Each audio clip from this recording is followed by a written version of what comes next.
வணக்கம். நீங்கள் கேட்டுக்கொண்டிருப்பது புதுவையின் ஸ்ரீ மணக்குள விநாயகர் பொறியியல் கல்லூரியின் நிலா சமுதாய வானொலி 90.4. நிலா சமுதாய வானொலியில் மூத்த குடிமக்களுக்கான சிறப்பு நிகழ்ச்சியாக ஒளிபரப்பாகிக் கொண்டிருக்கின்ற மூத்தோருக்கு முதல் வணக்கம் நிகழ்ச்சியின் 8வது பக்கத்துல தான் இன்று நாம் இணைந்துள்ளோம். மூத்தோருக்கு முதல் வணக்கம் என்கிற இந்த சிறப்பு நிகழ்ச்சி இந்திய அரசின் சமூக நீதி மற்றும் அதிகாரமளித்தல் அமைச்சகம் மற்றும் இந்திய அரசின் சமுதாய வானொலி சங்கங்கள் இணைந்து உருவாக்கி சமுதாய வானொலி மூலமாக உங்களுக்கு வழங்கப்படுகின்ற சிறப்பு நிகழ்ச்சி தான் மூத்தோருக்கு முதல் வணக்கம். ஒவ்வொரு பகுதியிலையும் தாத்தா பாரத்தும் பேத்தி லக்ஷ்மியும் மூத்த குடிமக்களுக்கான நலத்திட்டங்களை பற்றி நமக்கு தெளிவாகவே சொல்லியிருப்பாங்க. இன்னைக்கு இந்த ஒரு பதிவில் மூத்த குடிமக்களுக்கான உரிமைகளையும் அவங்களுக்காக இருக்கிற சட்டங்களை பற்றி தான் பேச போகிறாங்க. வாங்க கேட்கலாம்.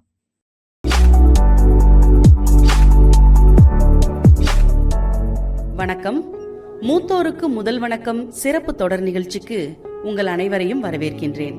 பாரத் தாத்தாவும் நானும் இந்த நிகழ்ச்சியில நம்ம மூத்த குடிமக்களுடைய உரிமைகள், பராமரிப்பு மற்றும் அவர்களுக்கான மரியாதையை பற்றிய முக்கியமான தகவல்களை உங்களோட பகிர்ந்துக்க இருக்கோம். வணக்கம் தாத்தா. வணக்கம்மா. இப்போ நம்ம இந்தியா கலாச்சாரத்துக்கும் சரி பாரம்பரியத்துக்கும் சரி ரொம்ப பேர் போன ஒரு இடம். நம்ம இந்தியா எப்போதுமே ஒவ்வொரு மதத்துக்கும் சமூகத்துக்கும் அதோட கலாச்சாரத்துக்கும் மதிப்பளிக்கிற ஒரு இடமா தான் இருக்குது. ஆனால் இப்போ நம்ம ரொம்ப வேகமான பிஸியான உலகத்தில் வாழ்ந்துக்கிட்டு இருக்கிறதுனால மூத்தவங்களுக்கு மரியாதைன்றது கொடுக்கவே மறந்துட்டாங்க. அது அப்படி இல்ல தாத்தா, நாங்களும் மூத்தவங்களுக்கு மரியாதை கொடுக்கறோம். நீங்க வேணா அப்படி நினைக்கலாம் தாத்தா, ஆனா நாங்க மூத்தவங்களுக்கு மரியாதை கொடுத்துக்கிட்டு தான் இருக்கோம். ஆனா நிறைய பேரு மூத்தவங்களுக்கான மரியாதையை கொடுக்கறது இல்ல. அதுலயும் ஒரு சில பேர் தான் அப்படி செய்யறாங்க. அந்த மாதிரி நடக்கிறதுனாலதான் இன்னைக்கு நம்ம நாட்டுல இவ்ளோ முதியோர் இல்லம் இருக்கு. அந்த முதியோர் இல்லத்துல இருக்கிற முதியவங்களோட கண்களை பார்த்தாலே தெரியும் அவங்க எவ்வளவு துக்கத்திலையும் சோகத்திலையும் இருக்காங்க அப்படிங்கிறது. அதுக்காகத்தாமா இந்த நிகழ்ச்சி. இந்திய அரசோட சமூக நீதித்துறை மற்றும் அதிகாரம் அளித்தல் அமைச்சகம் பொதுமக்களோட உரிமைகளை பாதுகாக்கவும் ஆதரவளிக்கவும் ஒரு முக்கிய பிரிவா இருக்கு. அந்த அமைச்சகம் மூத்தோருக்கு முதல் வணக்கம் அப்படிங்கிற இந்த நிகழ்ச்சி மூலமா மூத்த குடிமக்களோட தேவைகளை பூர்த்தி செய்யவும் அவங்களோட நலனை உறுதி செய்யவும் பல முயற்சிகளை மேற்கொண்டு வருது. ஆமாங்க தாத்தா, சமுதாய வானொலிகள் கூட்டமைப்பு இணைஞ்சு இந்த சிறப்பு நிகழ்ச்சி தொடர் நம்ம மூத்த குடிமக்களுக்கு உதவுறதுக்காக பல்வேறு அமைச்சக நடவடிக்கைகள் பற்றிய விரிவான தகவல்களை வழங்குறாங்க. இதுல ஒருங்கிணைந்த மூத்த குடிமக்கள் திட்டம், மூத்த குடிமக்களுக்கான ஹெல்ப்லைன், பராமரிப்பாளர் பயிற்சி, SAGE, அதோட ராஷ்டிரிய வயோஸ்ரீ யோஜனா போன்ற திட்டங்களும் இதுல அடங்குது. அது மட்டும் இல்லாம கண்புரை சிகிச்சைகளுக்கான தீர்வுகள், மூத்தவர்களுடைய உணவு ஆலோசனைகள், நிபுணர் வழிகாட்டுதல் மற்றும் பிற வசதிகளையும் இந்த நிகழ்ச்சி வழங்குது. இந்த நிகழ்ச்சி மூலமா நம்ம மூத்தவங்க யாரோட உதவியும் எதிர்பார்க்காம யாருக்கிட்டையும் போய் வணங்கி நிக்காம இருக்கணும் அப்படிங்கிறத உறுதிப்படுத்த விரும்புறோம். மூத்தவர்களோட இந்த பொற்காலத்துல அவங்க வலிமையான ஆதாரத்தோட இருக்கணும் அப்படிங்கிறதுக்காக சமூக நீதித்துறை மற்றும் அதிகாரமளிப்பு அமைச்சகம் சமூக வானொலிகளோட கூட்டமைப்போட இணைஞ்சு செயல்பட்டு இந்த நிகழ்ச்சியை வழங்குறாங்க அப்படிங்கிறத நாம தெரிஞ்சுக்கிறோம்.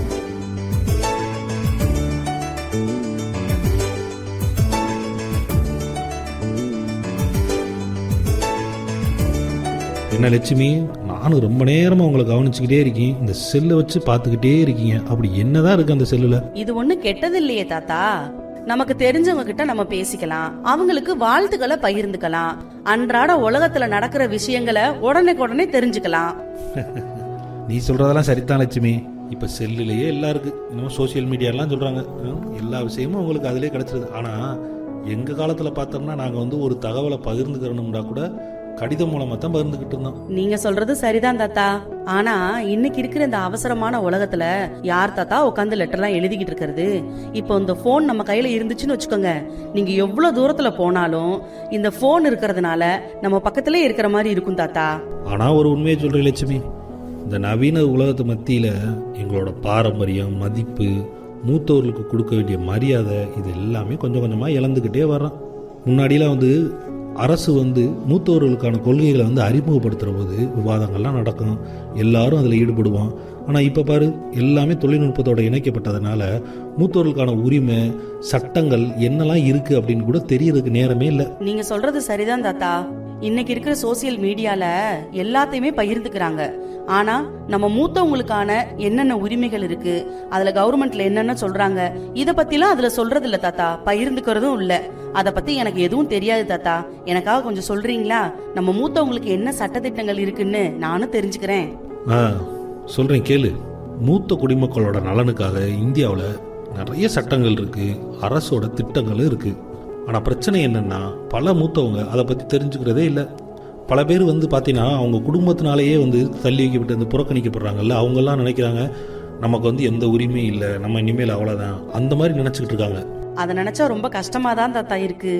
உங்களை போல உங்க வாழ்க்கையோட பெரும் பகுதியை உங்க குடும்பத்துக்கும் சமுதாயத்துக்கும் அர்ப்பணிச்சவங்களுக்கு இன்னைக்கு ஒரு பராமரிப்பு இல்லாம இருக்கு. ஆனா அவங்களுக்கு தான் ரொம்ப ரொம்ப சிறந்த பராமரிப்பு தேவை. ஏன் தாத்தா, மூத்தவங்களுக்கான உரிமைகள் நிறைய இருக்குன்னு சொன்னீங்கல்ல, அது என்னன்னு கொஞ்சம் சொல்றீங்களா தாத்தா? முதல்ல மூத்தவங்களுக்கு என்ன உரிமை இருக்கு அப்படிங்கிறத தெரிஞ்சுக்கிறது ரொம்ப முக்கியம். இந்தியாவில் மூத்த குடிமக்கள் நலனுக்காக 2007 அறிமுகப்படுத்தப்பட்ட சட்டம் தான் பெற்றோர் மற்றும் மூத்தவர்களுக்கான பராமரிப்பு மற்றும் நலனுக்கான சட்டம். இந்த சட்டம் என்ன சொல்லுதுன்னா, ஒரு குடும்பம் மூத்தவர்களை பராமரிக்கல அப்படின்னா அந்த மூத்தவர்கள் தங்கள் குழந்தைகள் அல்லது குடும்பத்தினரின் பராமரிப்பு நிதியை சட்ட ரீதியாக பெற முடியும். தாத்தா, இப்ப நீங்க சொன்னது எவ்வளவு பெரிய உரிமை தெரியுமா? ஒரு மூத்தவங்க தனியா வாழ்றாங்க, அவங்களோட குடும்பம் அவங்கள ஆதரிக்கல அப்படின்னா அவங்க நீதிமன்றத்துக்கே போய் உதவி பெற முடியுமா? ரொம்ப ஆச்சரியமா இருக்கு தாத்தா. ஆமா, இந்த சட்டம் அதைத்தான் சொல்லுது. குடும்பத்தில் இருக்க குழந்தைகள் வந்து மூத்தவர்களையும் வயதானவர்களையும் வந்து பராமரிக்கணும், அவங்களுக்கு வந்து அது முக்கியமான கடமை அப்படிங்கறத இந்த சட்டம் சொல்லுது. நீங்க சொல்றது சரிதான் தாத்தா. ஆனா மூத்தவங்க அவங்களோட சொந்த குழந்தைகளுக்கு எதிரா சட்ட நடவடிக்கை எடுக்கணும் அப்படிங்கிறது ரொம்ப கஷ்டமான விஷயம் தானே தாத்தா. இதுல வேற ஏதாவது வழிமுறை இருக்கா தாத்தா? இந்த சட்டம் மூத்த குடிமக்களுக்கு வந்து தங்குறதுக்கு இடம், மருத்துவ செலவு இதெல்லாம் தேவைப்பட்டுச்சுன்னா மாநில அரசோ இல்ல உள்ளூர் அமைப்புகளோ இதுக்கு வந்து உதவி மையங்கள் அமைக்கணும் அப்படின்னு சொல்லுது. இந்த மையங்களில் சுகாதார பராமரிப்பு, உணவு, மற்ற வசதிகள், சேவைகள் இதெல்லாம் வழங்கப்படுது. அது மட்டும் இல்லாமல் மூத்தோர்களோட பாதுகாப்பை உறுதி செய்ய அவங்களுக்கு வாழ்வுரிமையும் இருக்குது. அவங்களுக்கு ஏதாவது கெடுதல் நடந்துட்டா அரசு வந்து அவங்களுக்கு உதவி செய்ய வேண்டும் அப்படிங்கறத வந்து இந்த சட்டம் சொல்லுது. அருமையா சொன்னீங்க தாத்தா. மூத்தவங்களுக்கு பாதுகாப்பான வாழ்க்கை இருக்கு அப்படிங்கறத தெரிஞ்சுக்கிட்டதே எனக்கு ரொம்ப ரொம்ப சந்தோஷமா இருக்கு. ஆனா அவங்க இந்த உரிமைகளை பத்தி தெரியாமலே இருக்காங்க. அவங்க எப்படி அவங்கள பாதுகாத்துக்குவாங்க? தாத்தா, நாம அவங்களுக்கு ஏதாவது செய்யணும் தாத்தா. நீ சொல்றது ரொம்ப சரிமா. இதுக்கு நாம என்ன செய்யலாம்னா, இந்த மாதிரி என்ன சட்டத்திட்டங்கள் பற்றி தெரிஞ்சுக்கிட்ட நிபுணர்கள் இருப்பாங்க இல்லையா, அவங்கள கூட்டியாந்து நம்ம வந்து பேச சொல்லலாம். இந்த மாதிரி நல்லா ஒரு விளக்கம் அளிக்கிற வகையில் விவாதங்கள், பேட்டிகள், இந்த மாதிரியான விஷயங்கள்லாம் வந்து நம்ம நிகழ்ச்சியில் ஒளிபரப்பு செய்யலாம். இந்த மாதிரி நிகழ்ச்சிகள் கேட்கறது மூலமாக மூத்தவங்க வந்து அவங்களுக்கு தேவையான விழிப்புணர்வுகளையும் தங்களோட உரிமைகள் பற்றியும் தெரிஞ்சுக்கிடுவாங்க. சூப்பர் ஐடியா தாத்தா. ஒவ்வொரு மூத்தவங்களும் அவங்களோட உரிமைகளை பத்தி தெரிஞ்சுக்கிட்டு அவங்களுக்கு தேவையான மரியாதையும் பராமரிப்பும் பெறத இந்த நிகழ்ச்சியின் மூலமா நாம உறுதி செய்ய முடியும். இத கேக்குற பெரியவங்களுக்கும் நிச்சயமா அவங்களுக்கு என்னென்ன உரிமைகள் இருக்கு, சட்டங்கள் இருக்கு அப்படிங்கிறது கண்டிப்பா புரியும் தாத்தா. சரி, எனக்கு ஒரு சந்தேகம். நம்ம மூத்த குடிமக்களுக்கு அரசு நிதி ஆதரவு ஏது தருதா தாத்தா? ஆமா லட்சுமி, தேசிய முதியோர்கள் ஓய்வு திட்டம், இது மாதிரி பல ஓய்வு திட்டங்கள் இருக்கு. அந்த மாதிரியான திட்டங்கள்ல தகுதியான முதியோர்கள் ஓய்வூதியம் பெறாங்க. அது மட்டும் இல்லாம நிறைய மாநில அரசுகள் வந்து தங்களுடைய ஓய்வூதிய திட்டங்கள் மற்றும் நிதி உதவி திட்டங்களை வந்து வழங்கிக்கிட்டு இருக்கு. அப்படின்னா தாத்தா, நிதி குறைவா இருக்கிற மூத்த குடிமக்களுக்கும் இந்த உதவிகள் கிடைக்குது. ஆனா நம்ம கிராமத்துல இருக்கிற மூத்தவர்களுக்கு இந்த திட்டங்கள் பத்தி தெரிஞ்சிட்டு இருப்பாங்களா இல்லையா? அதாம உண்மையான சிக்கலே. பல முதியோர்கள் வந்து தங்களோட உரிமைகள் அப்புறமா இந்த மாதிரி திட்டங்கள் இது பற்றியெல்லாம் தெரிஞ்சுக்கிறாம தான் இருக்காங்க. இதனால தான் அவங்க வந்து அவங்க குடும்பத்தினரையோ இல்லை சமுதாயத்தையோ சார்ந்து இருக்க வேண்டியிருக்கு. ஒவ்வொரு மூத்த குடிமகனும் தன்னம்பிக்கையோடு இருக்க விழிப்புணர்வை ஏற்படுத்தணும். இது மட்டும் இல்லாமல் அவங்களுக்கு நியாயமான விசாரணை உரிமை அப்படின்னு ஒன்று கூட இருக்கு. தாத்தா, இதுவரைக்கும் நீங்க சொன்ன அந்த உரிமையெல்லாம் எனக்கு புரிஞ்சிச்சு. அது என்ன நியாயமான விசாரணை உரிமை? அதை பத்தி கொஞ்சம் சொல்றீங்களா? அது என்னன்னா, ஒரு மூத்த குடிமகன் துன்பத்துக்கு ஆளானாலோ அதை வந்து அவங்க வந்து புகார் செய்ய விரும்பினாலோ சட்டம் வந்து அந்த குரலை கேட்கறது வந்து கட்டாயமாக்கியிருக்கு. இது அவங்களோட குறைகளை தீர்க்கவும் அவங்களுக்கு ஏற்பட்ட அநீதிகளை வந்து சரி செய்யவும் இது நீதிமன்றமா செயல்படுது. தாத்தா, எனக்கு ஒரு யோசனை தோணுது. இப்போ மூத்த குடிமக்களுக்கு கிடைக்கிற பல வசதிகள் இருக்குன்னு சொன்னீங்க. ஆனா அவங்க அவங்களோட உரிமைகளை இழந்து வாழ்ந்துகிட்டு தானே இருக்காங்க. நம்மளால நம்ம கிராமத்துல ஏன் ஒரு கூட்டத்தை ஏற்பாடு செய்யக்கூடாது? அந்த கூட்டத்துல இப்ப நீங்க சொன்னீங்க பாத்தீங்களா, இந்த திட்டத்தை ஃபுல்லும் நாம ஏன் எடுத்து சொல்லக்கூடாது? இது அவங்களுக்கு ஒரு வழிகாட்டியா இருக்கும்ல தாத்தா. பல முதியவங்களுக்கு கிடைக்கக்கூடிய வசதிகள், உரிமைகள், சட்டங்கள் என்ன அப்படிங்கிறது அவங்களுக்கு தெரியும்ல. சரிதாம்மா, நீ சொல்கிற யோசனை நல்ல யோசனை. நாம் இப்படி ஒரு கூட்டத்தை கூட்டுவோம். அதில் நான் இருக்கேன், மற்ற மூத்தவங்களையும் கூப்பிடுவோம், கிராம சபையில் இருக்கவங்களையும் கூப்பிடுவோம். எல்லாரும் ஒன்று சேர்ந்து இந்த மாதிரியான விவரங்களை நல்லா கலந்து உரையாடுவோம். தாத்தா, இன்னைக்கு நம்ம ஊர்ல கிராம சபை கூட்டம் நடக்க இருக்கு. மூத்தோருக்கான உரிமைகள், திட்டங்கள் பத்தி சொல்றதுக்கு நிபுணரோட நாம அங்க போலாமா தாத்தா? கண்டிப்பா லட்சுமி, எல்லா மக்களையும் ஒரே இடத்துல வச்சு இந்த மாதிரி விஷயங்களை பேசும்போது இந்த மாதிரி தகவல்கள் எல்லாத்துக்கும் ஒரே நேரத்தில் போய் சேரும் இல்லையா?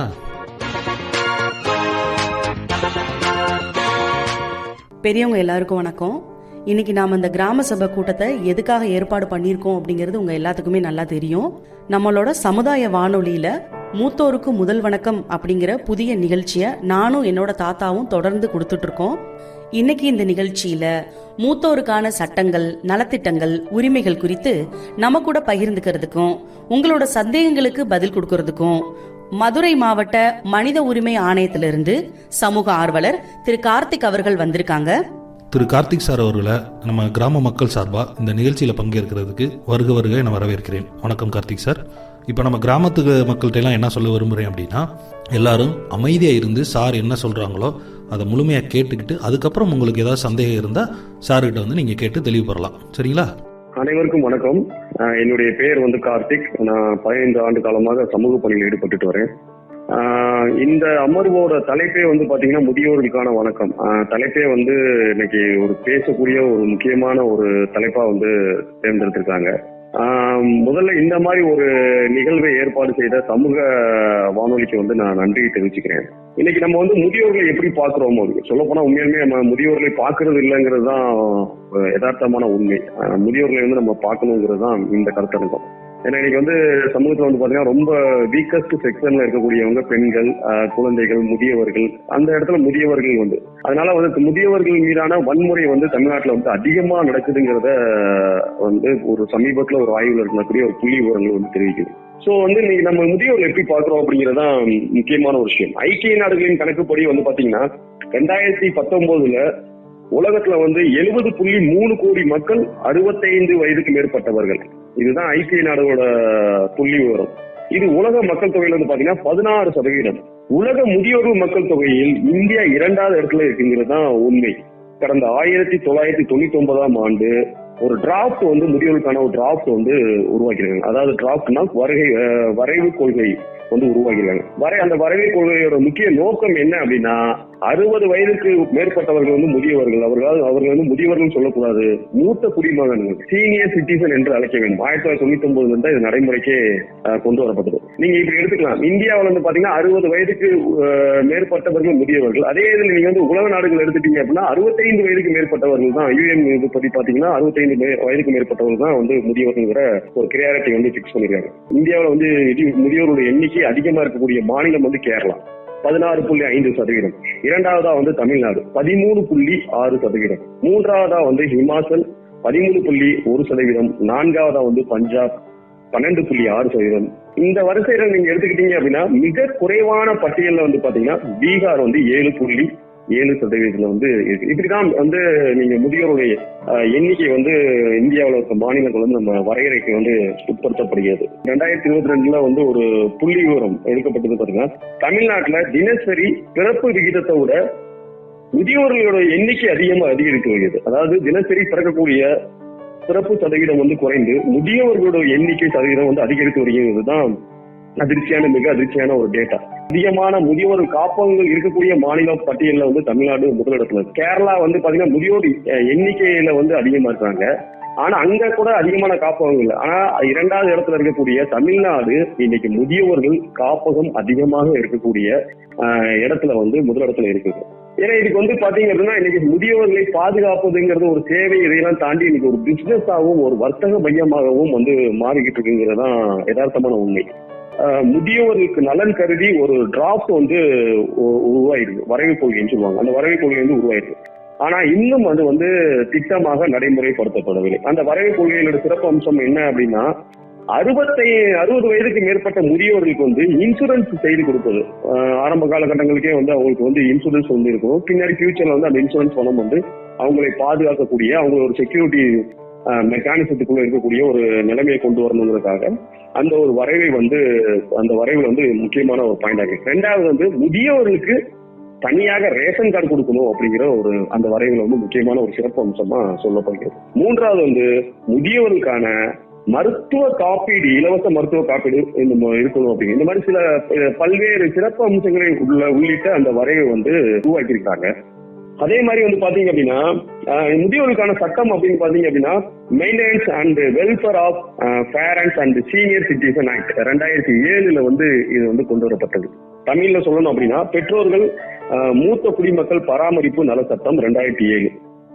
இந்த சட்டம் வந்து 2007 கொண்டு வரப்பட்டாலும் தமிழ்நாட்டுல வந்து இது வந்து ஒரு ரூலா, அதாவது இந்த சட்டத்துக்கான ஒரு விதிகளை உள்ளடக்கிய சட்டமாக Tamil Nadu maintenance and welfare of parents and senior citizen act, அதாவது முன்னாடி தமிழ்நாடுங்கிற ஒரு இதை மட்டும் சேர்த்து அந்த ரூல் வந்து வரையறுக்கப்பட்டு 2009 இருந்து தான் இந்த சட்டம் வந்து தமிழ்நாட்டுல வந்து நடைமுறை வந்து படுத்தப்பட்டிருக்கு. இந்த சட்டத்தோட முக்கிய நோக்கமே வந்து என்ன அப்படின்னா, இது குடும்ப உறுப்பினர்கள், அதாவது குடும்ப வாரிசுகளிடம் இருந்து பராமரிப்பு தொகையை முதியவர்களுக்கு, அதாவது அந்த அப்பா அம்மா அவங்களுக்கு வயதானவர்களுக்கு வந்து பெற்றுத்தரணும் அப்படிங்கிறதுக்கான நோக்கத்துக்காக தான் இந்த சட்டம் வந்து கொண்டு வரப்படுகிறது. மற்றபடி ஜென்ரலா இருக்கக்கூடிய ஐபிசி சட்டம், முதியோர்கள் மீதான நடக்கக்கூடிய வன்முறைகள், இந்த மாதிரி விஷயங்கள் எல்லாமே வந்து பாத்தீங்க அப்படின்னா ஜென்ரலா இருக்கக்கூடிய ஐபிசி இந்திய தண்டனை சட்டத்துல வந்து பொருந்தும் அப்படிங்கிற ஒரு வரையறை வந்து இருக்குது. ஒவ்வொரு ஆண்டும் அதே மாதிரி முதியோர்களை வந்து நம்ம ஒரு அனுசரிக்கிற ஒரு நினைத்து பார்க்கக்கூடிய ஒரு தினமாக வந்து ஒவ்வொரு ஆண்டும் ஜூன் மாதம் 15ஆம் தேதி உலக முதியோர் கொடுமை ஒழிப்பு விழிப்புணர்வு தினமாக வந்து வேர்ல்டு லெவல்ல வந்து அனுசரிக்கப்பட்டு நமக்கு வருது. தம்பி, நீங்க சொன்ன சட்டங்கள் நல்ல விஷயமா இருந்துச்சு. ஆனா எங்களை மாதிரி வயதானவர்களுக்கு உதவக்கூடிய நலத்திட்டங்கள் ஏதாவது இருந்தால் நீங்கள் சொல்லுங்கள், நாங்கள் பயன்படுத்த முடியாத வச்சு. ஐயா கொஞ்சம் பொறுமையா இருங்கய்யா. நீங்க கேட்ட கேள்விக்கு சார் இப்ப பதில் சொல்லுவாங்க. நம்ம முத்தியாவுக்கு எப்பவும் அவசரம் தான். இரியா சொல்லுவாங்க.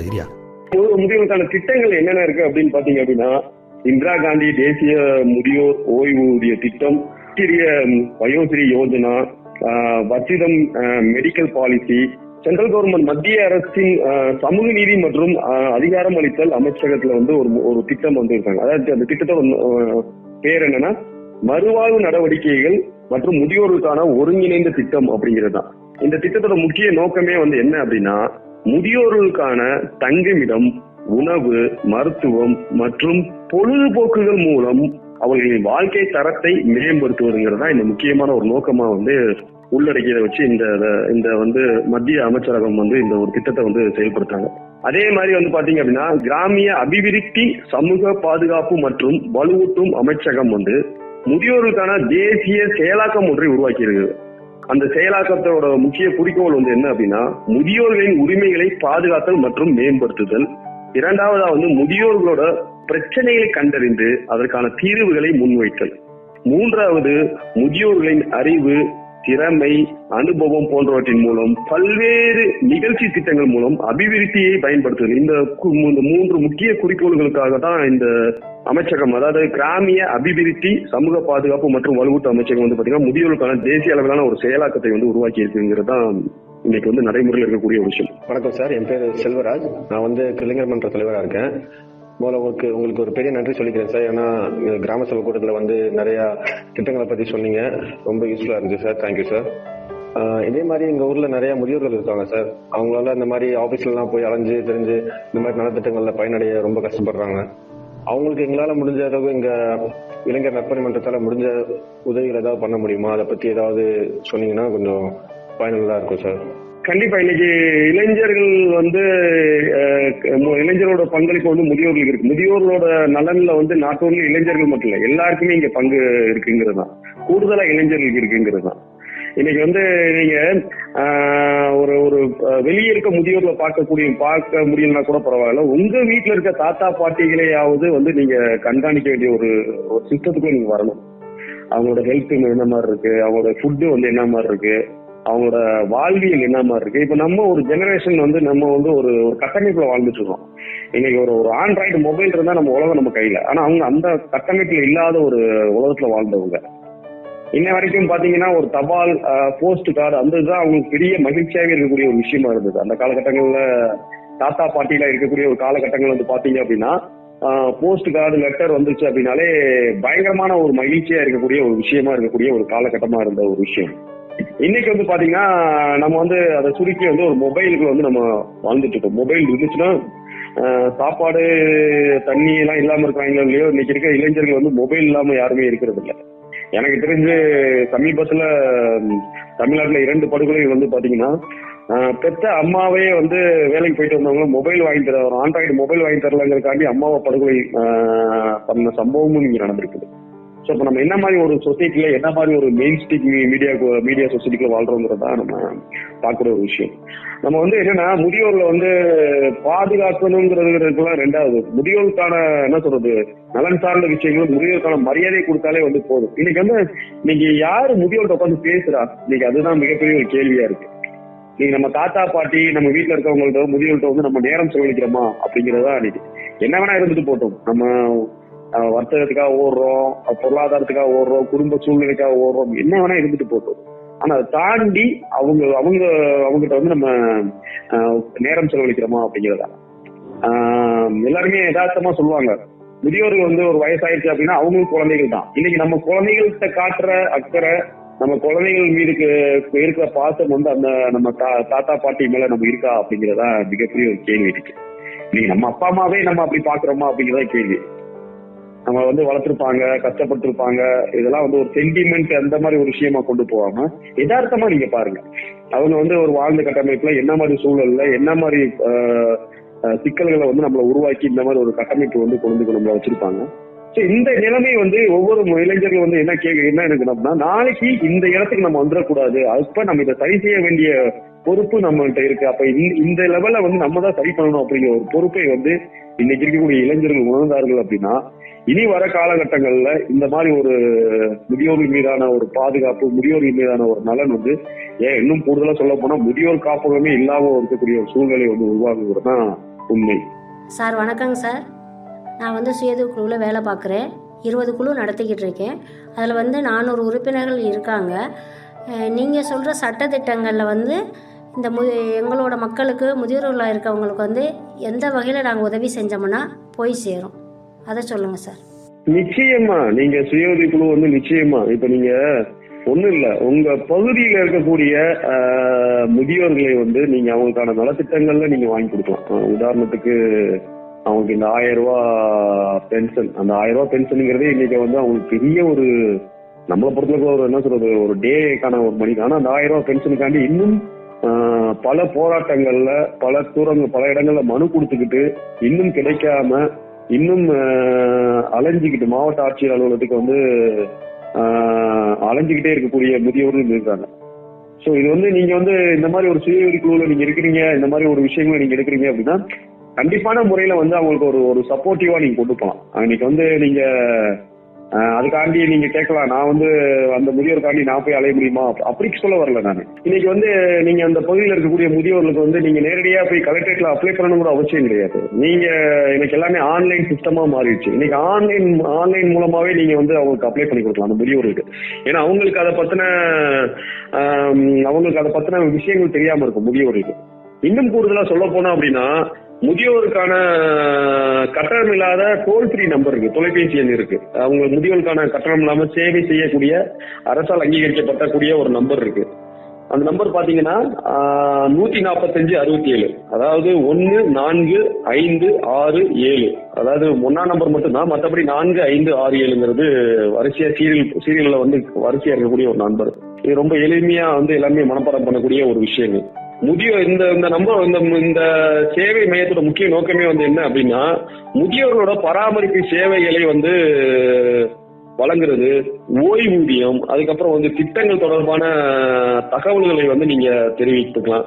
அதுக்கப்புறம் வந்து பாத்தீங்கன்னா மூத்த குடிமக்களுக்கான தொழில்நுட்பம் மற்றும் நிதி சம்பந்தமான விஷயங்கள், சட்ட ரீதியான அவங்களுக்கு அணுகுமுறைகள், இந்த மாதிரி விஷயங்கள், அவங்களோட பிரச்சனைகள் எதுவா இருந்தாலும் இந்த டோல் ஃப்ரீ நம்பர்ல வந்து நீங்க கொண்டு போகலாம்.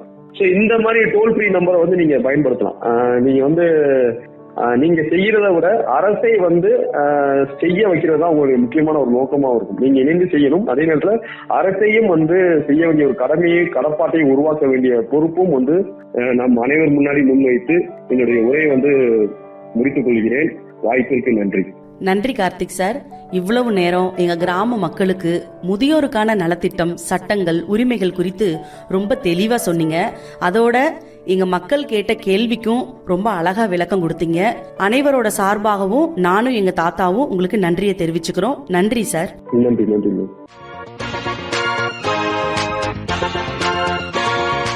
தாத்தா, நம்ம ஏற்கனவே சொன்ன மாதிரி கிராம சபை கூட்டத்துக்கு போயிட்டோம்.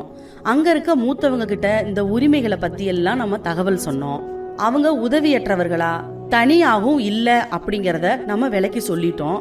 அதோட அரசு அவங்களுக்கு எப்படி ஆதரவு கொடுக்கறாங்க அப்படிங்கறதையும் நாம சொன்னோம். அந்த கிராமத்துல இருக்க மூத்தவங்க கிட்ட நாம பேசணும். அவங்களோட கருத்துக்களை மத்தவங்களும் கேக்குற வகையில நாம பதிவு செஞ்சோம். தாத்தா, ஒரு விஷயத்த சொல்லுங்க. இந்த எல்லா சட்ட திட்டங்களும் மூத்தவங்களுக்கு மரியாதை, தன்னம்பிக்கையுடன் வாழ உதவுதா இல்லையா? ஆமா லட்சுமி, மூத்தவங்க மரியாதைக்குரியவங்க. அவங்க குடும்பத்திலையும் சரி, சமூகத்திலையும் சரி ஒரு முக்கிய இடத்தை பிடிக்கணும். அரசு வந்து பல நடவடிக்கைகளை எடுத்துக்கு. ஆனால் சமூகமே அவங்களோட முக்கியத்துவம் உணரும் போது தான் அந்த உண்மையான மாற்றம் ஏற்படும். அரசு வந்து சுரண்டப்படாத உரிமை அப்படிங்கிற ஒரு சட்டத்தை உருவாக்கியிருக்கு. இது எந்த ஒரு மூத்தவரும் துன்பப்படுத்துவதற்கோ இல்லை பாதிக்கப்படுவதற்கோ அனுமதிக்காது. மூத்தவங்கன்றனால அவங்க வந்து ஒரு வழியோடையோ இல்லை மரியாதை இல்லாத நிலையோடையோ வாழ வேணும்ன்ற அவசியமே இல்லை. இந்த சட்டங்கள் எல்லாம் மூத்தவர்கள் வந்து அமைதியாகவும் மரியாதையோடையும் வாழணும்ன்றத உறுதி செய்யறதுக்காக உருவாக்கப்பட்டிருக்கு. தாத்தா, உங்ககிட்ட பேசினதுல இருந்து நான் ஒரு உறுதியோட இருக்கேன். என்ன தெரியுமா? நான் நிறைய கத்துக்கிட்டேன். இப்போ இளம் தலைமுறையா இந்த சமூகத்துல மாற்றத்தை கொண்டு வர முடியும் அப்படிங்கறத நான் நம்புறேன். அதை நான் உணர்ந்துட்டேன். மூத்தவங்களோட மரியாதையையும் பாதுகாப்பையும் உறுதிப்படுத்துறதுக்கு நடவடிக்கை எடுப்பேன். அவங்க இந்த உரிமைகளை பத்தி தெரிஞ்சுக்கிறதுக்கு என்னால ஆன உதவிய கண்டிப்பா நான் செய்வேன் தாத்தா. அதுதான் சரி லட்சுமி. உங்களை மாதிரி இளைய தலைமுறையினர் தான் மனதளவுல மாற்றத்தை உருவாக்க முடியும். ஒவ்வொரு இளைஞரும் அவங்க வீட்லையும் சமுதாயத்திலையும் உள்ள மூத்தவங்களுக்கு மரியாதையும் அன்பையும் காட்டினாலே நம்முடைய சமுதாய வேர்கள் இன்னும் வலுவா வளர்ந்துருக்கும். தாத்தா, நான் கிராமத்துல தங்கி இதுக்கு ஏதாவது நான் செய்யணும்னு நினைக்கிறேன். மூத்தவங்க அவங்களோட பிரச்சனைகளை மனசுக்குள்ளே போட்டு வச்சுக்காம மனசை விட்டு வெளியே சொல்றதுக்கு ஒரு வாய்ப்பு அவங்களுக்கு கொடுக்கணும் தாத்தா. நீங்க என்ன நினைக்கிறீங்க இத பத்தி? சூப்பர் லட்சுமி, இதுதான் உண்மையான ஆவல்.